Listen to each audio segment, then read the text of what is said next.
Hello and welcome back. In this quick section, we're going to go over what it takes to create a great double exposure. After all, you can combine any two images, but that doesn't mean that they're going to work together well. So we're going to talk about what you can do whether you're capturing your own images or using stock or a combination of the two to create great double exposures. So we're going to start off with the visual aspects of the photo. And when it comes to double exposures, what you want is contrast and a strong definition of shape. Now, contrast is basically a big difference between the lights and the darks of your image. You can use different blending modes in Photoshop to either have only your lights show up or only your darks show up. So that contrast between light and dark is really important. If everything is right around gray area or just kind of in the midtones, it's going to be a little bit harder to pull that detail and make a clear distinction with your double exposure. Visual structure is also really important when creating a double exposure.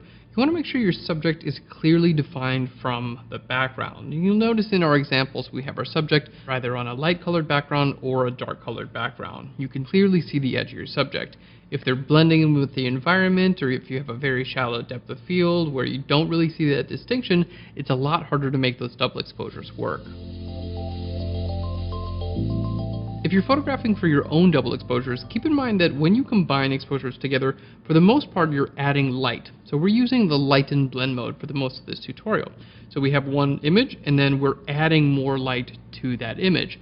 Now, if the first image is really light to begin with and we add more light to it, it's either going to be really bright or we're not going to see that much information. So you want to be sure that when you're photographing, let's say you're going to photograph a person and then you want to put the environment over top, you want to make sure that your person has dark areas or shadows on them. So I wouldn't recommend lighting them from the front, maybe lighting them from the side so they have a dark area that you can then play with for the double exposure.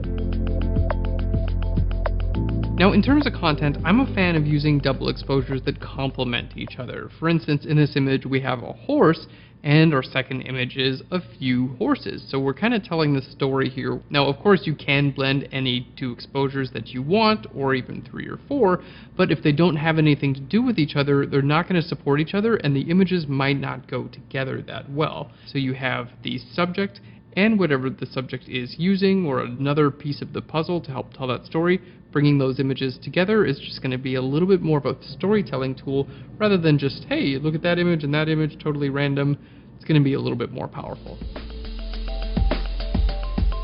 Now, if you're planning on photographing a couple images for double exposure, my suggestion is to do a test. And this tutorial is actually a wonderful test. So you can use all the different images and the different examples that we provide so you get a really good idea of what works and what doesn't work in double exposures. So the next time you want to go out and photograph your own scenes, I would recommend kind of pulling in maybe some stock images that are similar to what you want to create. Try pulling those together and see how they work so you can get a good understanding of what it's going to look like.